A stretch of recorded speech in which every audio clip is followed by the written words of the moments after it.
Hello and welcome, ladies and gentlemen, to the news from SABA satellite channel from Arab. Here are tonight's top stories. PLC member Al-Arada calls for faster economic reforms and revenue growth.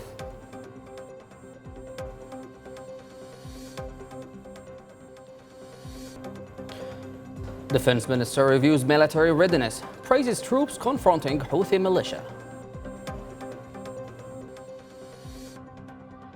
Palestinian Foreign Ministry reaffirms right of return for refugees.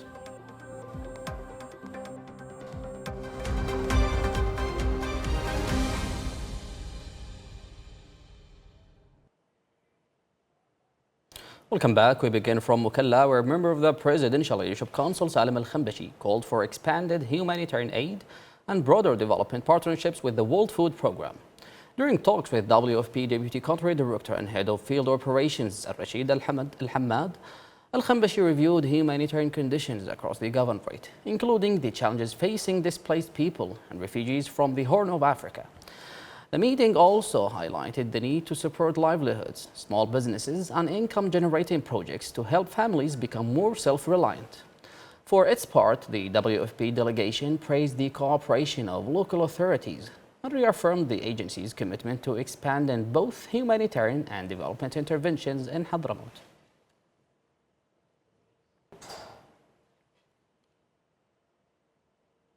During a meeting in Marib with members of the Joint Economic Committee from the Central Bank and the Ministry of Finance, member of the Presidential Leadership Council, Sultan Al-Arada, reviewed progress on implementing the government's comprehensive reform agenda and discussed coordination mechanisms among relevant institutions.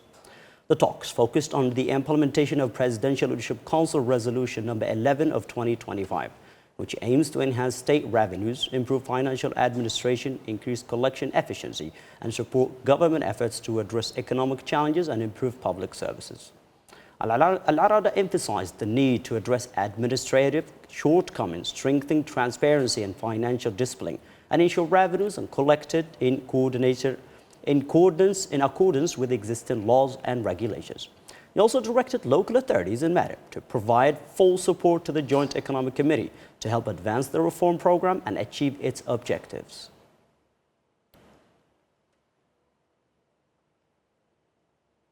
And Military Affairs Minister of Defense Tahir Al-Ugaili reviewed the operational readiness of the 8th Military Region during a meeting in Aden with the military leadership.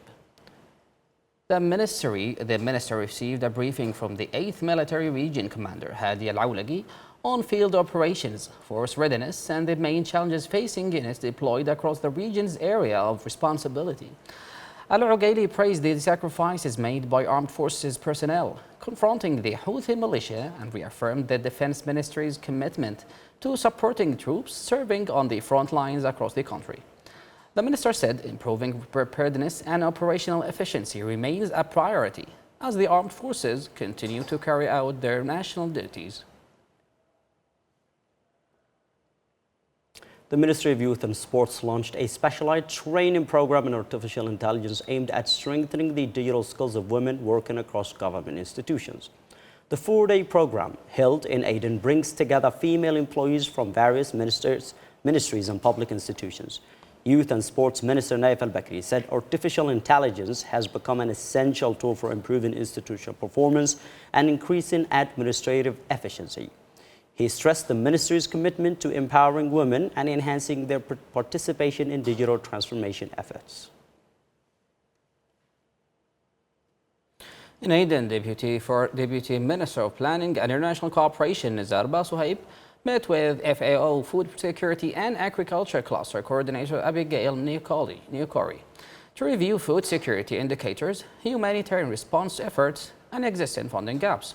Suhaib warned that malnutrition remains a critical challenge and called for a greater coordination among international organizations and development partners to direct resources toward high-impact interventions.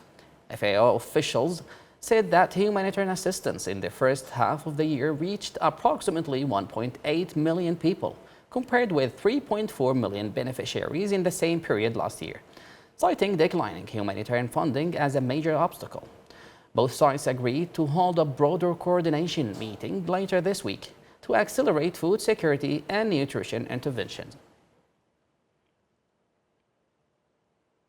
To Marib, where authorities called for broader humanitarian support to help address growing needs resulting from displacement, economic pressures, and climate-related challenges. During a meeting with representatives of Polish Humanitarian Action, Marib Deputy Governor Abdurrabbu Muftah reviewed ongoing projects, including support for the governorate's meteorological station, and outlined the mounting pressures on local services and infrastructure. Muftah stressed the need for expanded assistance in key sectors, noting that Marib continues to host large numbers of IDPs. For its part, the organization's delegation expressed interest in strengthening cooperation with local authorities and exploring additional sustainable projects to improve humanitarian conditions and support recovery efforts.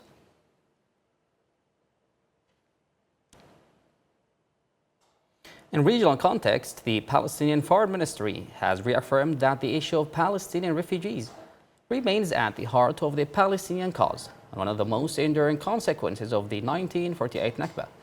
In a statement marking World Refugee Day, the ministry said ongoing Israeli military actions in Gaza and the West Bank have resulted in new waves of displacement and forced migration, echoing the historic suffering experienced by Palestinians decades ago. The ministry stressed that the refugee issue is both political and legal, linked to the Palestinians' right to self-determination and the end of Israeli occupation. It called on the international community to take practical measures to protect Palestinians, prevent forced displacement, and uphold international law, including the right of return and compensation for refugees.